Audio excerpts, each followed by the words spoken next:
Mr. Billy Tawa, Teacher 3 at Kasiglahan Village Senior High School.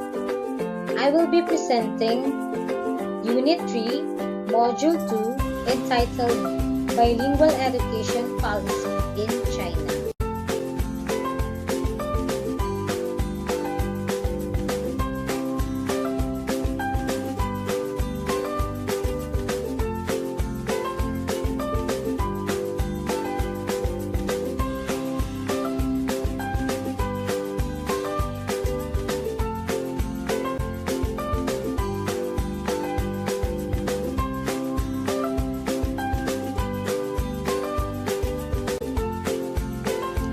Early developments.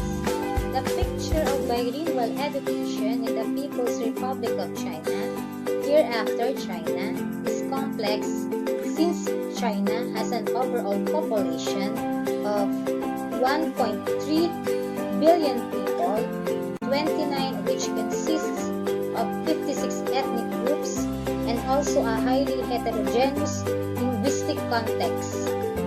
The dominant Han group comprises 91.5% of the total population and it speaks nearly 2,000 distinct dialects or sub-dialects.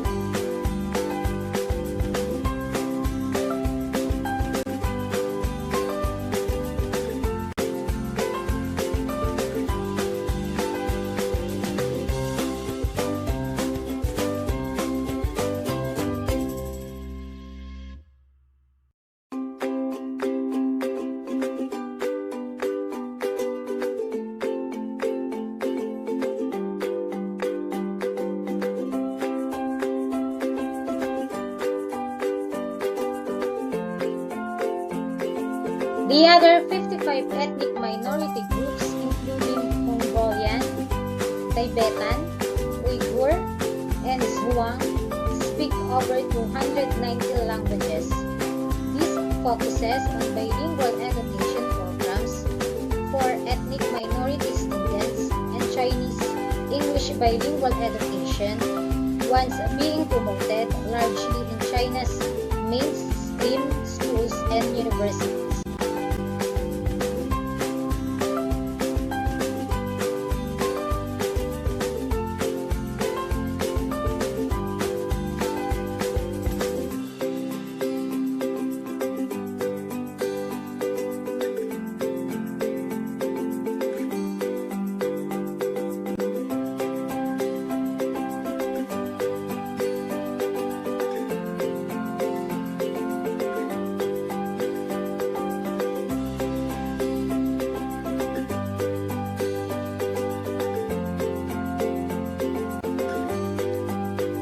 The picture conveys the happy faces of ethnic groups in China.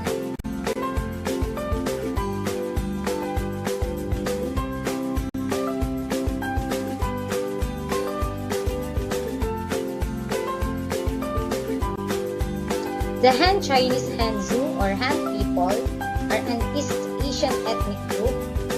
In the picture map, they constitute the largest ethnic group of population and consisting of various subgroups speaking distinctive varieties of Chinese languages.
The first type of bilingual education programs were part of a government-led educational campaign at the establishment of the People's Republic of China in 1949 to provide education opportunities for ethnic minority groups. These programs aimed to develop ethnic minority students' bilingual competence in the national standard Chinese language.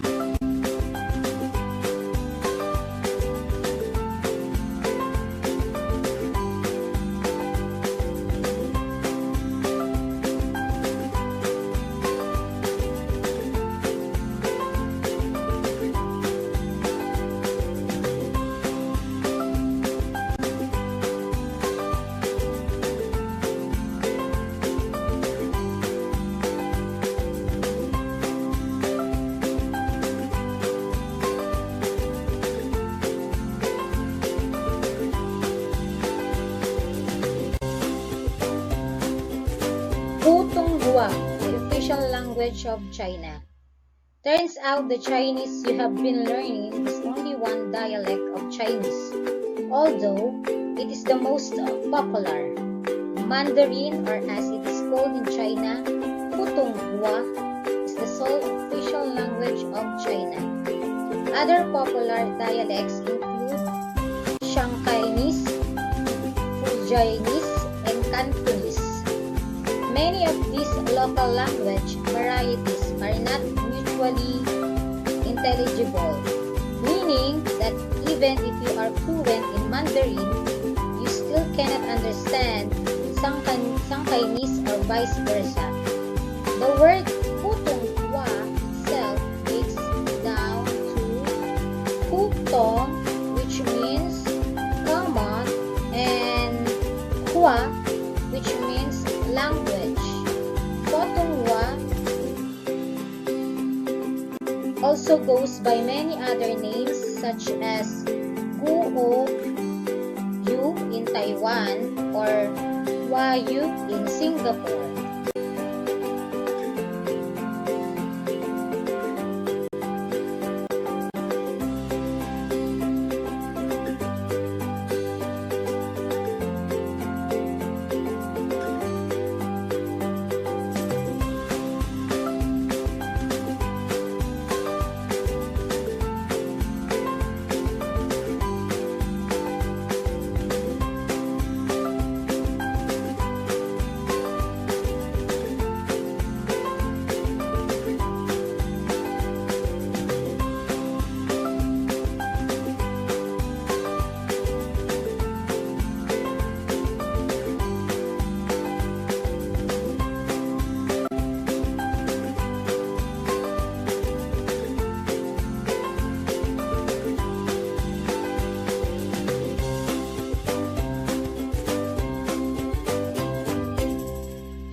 The rise of Chinese English bilingual education happened after the implementation of the economic reform and open door policy in 1978. In the last few decades, the learning of English has been as crucial for China's economic development and global engagement.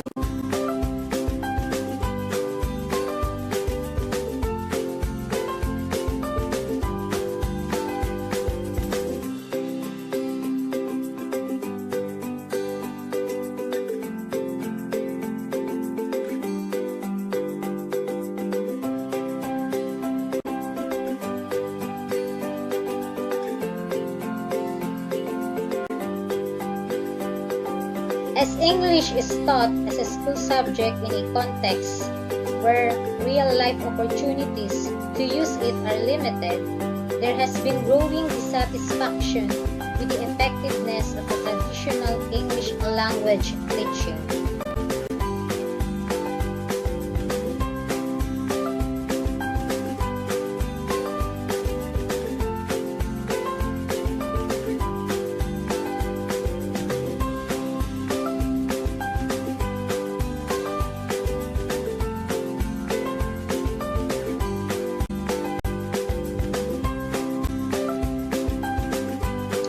address the problem, a variety of initiatives have been undertaken, including English immersion programs and the use of English as a medium of instruction, MOI.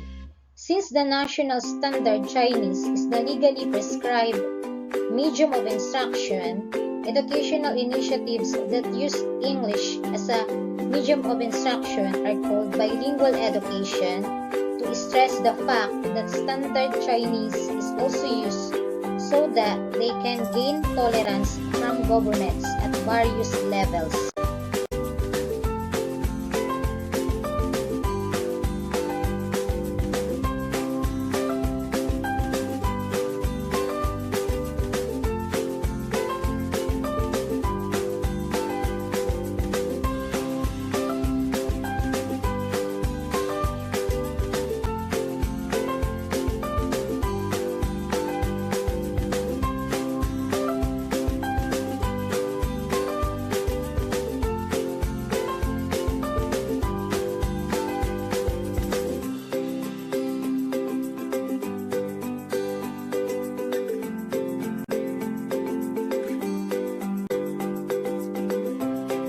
The development of bilingual education programs for ethnic minority students has gone through different stages since 1941. After the establishment of the People's Republic of China, the first constitution in 1952 accorded equality to all ethnic groups and explicitly stated that every ethnic group has the freedom to use and develop its own language and script. In light of such policy discourses, the use of minority languages in education was protected and supported as a form of recognition of ethnic minorities' linguistic and cultural rights. A great number of linguistic investigations were undertaken to codify, standardize, and develop ethnic minority languages for education purposes from 1949 to 1957. Teaching materials were also compiled in or translated into these newly codified minority languages so that ethnic minority students could be educated in their own native languages. At this time, bilingual education programs for ethnic minority students largely focus on developing these students' competence in minority languages.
In 2001, the Ministry of Education, MOP, issued an official directive which mandates 5 to 10% of university courses should be offered in English. Although this directive is only related to Chinese universities, it has been widely seen as policy support Chinese English bilingual education. Subsequently, these initiatives to integrate the learning of English into the learning of particular academic subjects, referred to as bilingual education in China, have been growing rapidly across China, and bilingual education has become part of the everyday vocabulary of educationalists and ordinary people.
Although English-Chinese bilingual education has been promoted at all educational levels, it is beset with a number of controversies which may undermine its developmental course. The prospect of these Chinese English bilingual education programs is uncertain in China because there have not been satisfactorily definitive answers to questions related to their legal status, social consequences, and pedagogical effectiveness.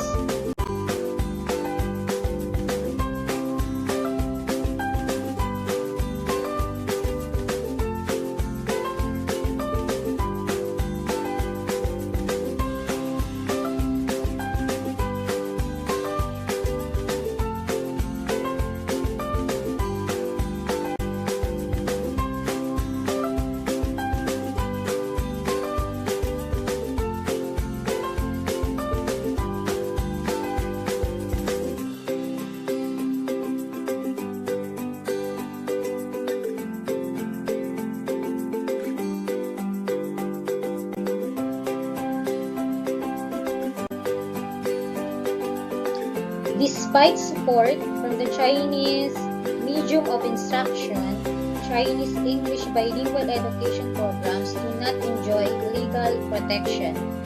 The language law of People's Republic of China unequivocally stipulates that schools and other institutions must use Putonghua and standardized Chinese characters as the basic spoken and written language in education and teaching.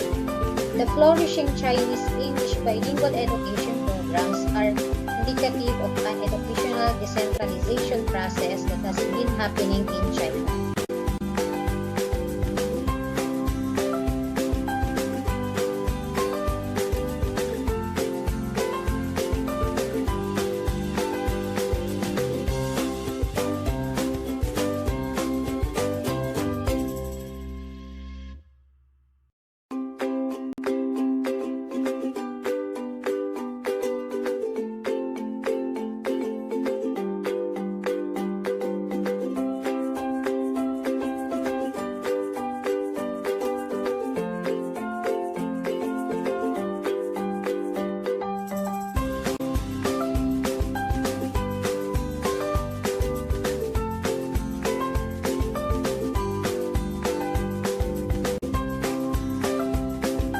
The government is also keen in helping Chinese universities internationalize themselves and recruit international students to counterbalance the increasing number of Chinese students pursuing academic studies abroad. To achieve these goals, the government needs English, the de facto international language, to have their voices heard and respected, as well as attract international students to China. On the other hand, over-reliance on English may undermine China's cultural identity, national security, and political stability.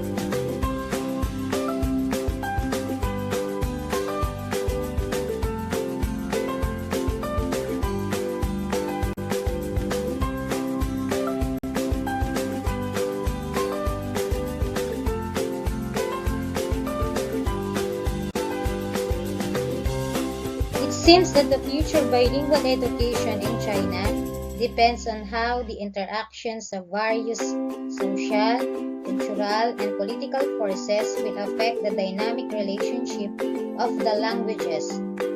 The national standard Chinese, the many languages of ethnic minorities, and English. Its ultimate development may hang critically on how China will define itself along the linguistic line, as it might be a rather challenging project for the Chinese government to foster cultural pluralism and national stability through a shared sense of national belonging.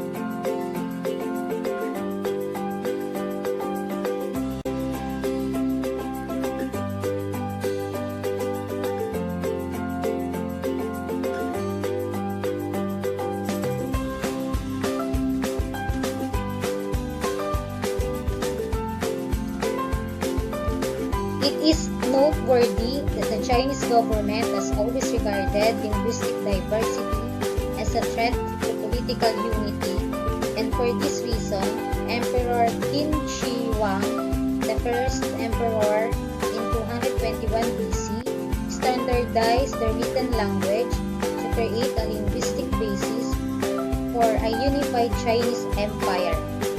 Successive Chinese dynasties and governments have attempted to maintain a shared linguistic medium for communication. Therefore, the future of Chinese bilingual education programs depends on whether the Chinese government feels confident enough in managing this challenging task.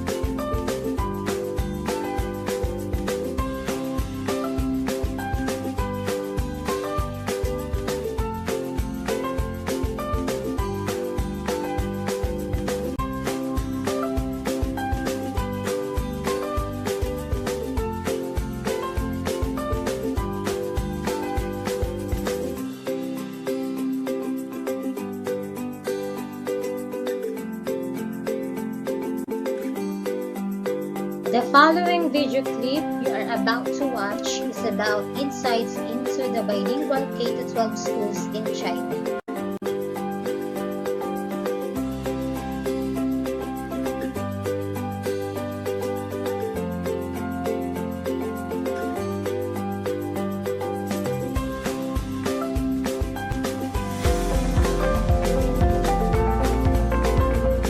talk about what makes this such an interesting and compelling opportunity.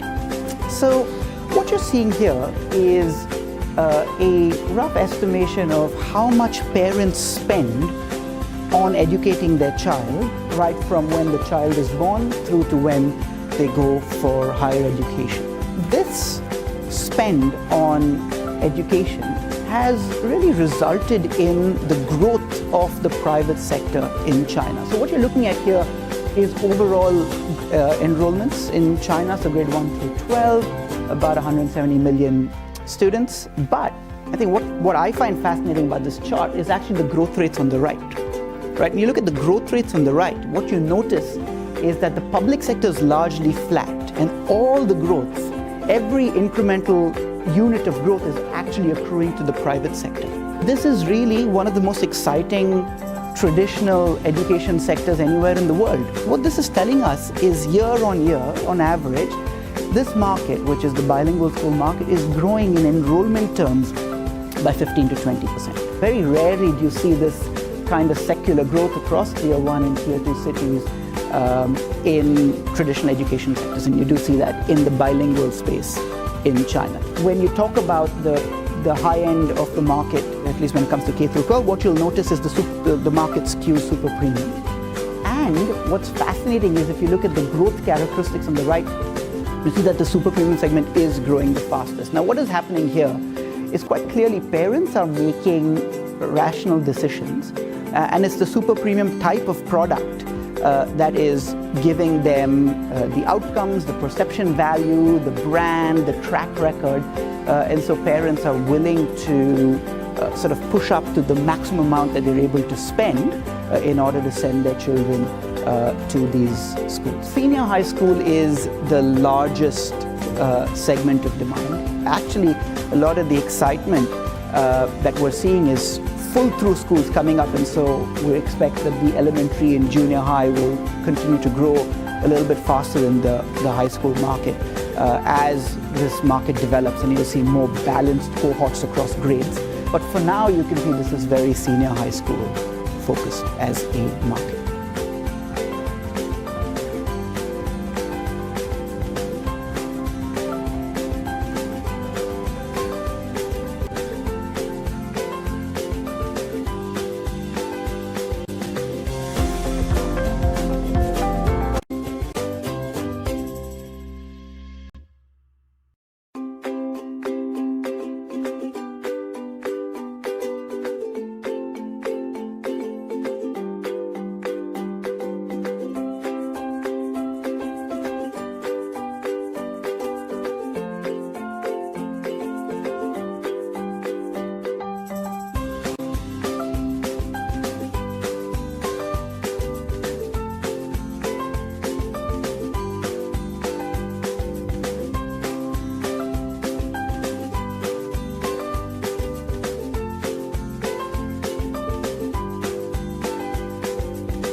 The following references are being used in this presentation.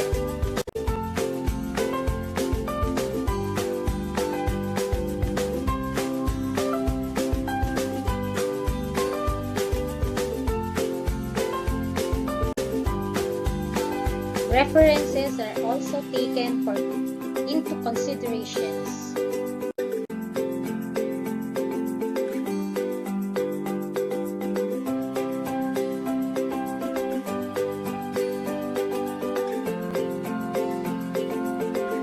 These are my references for your basis.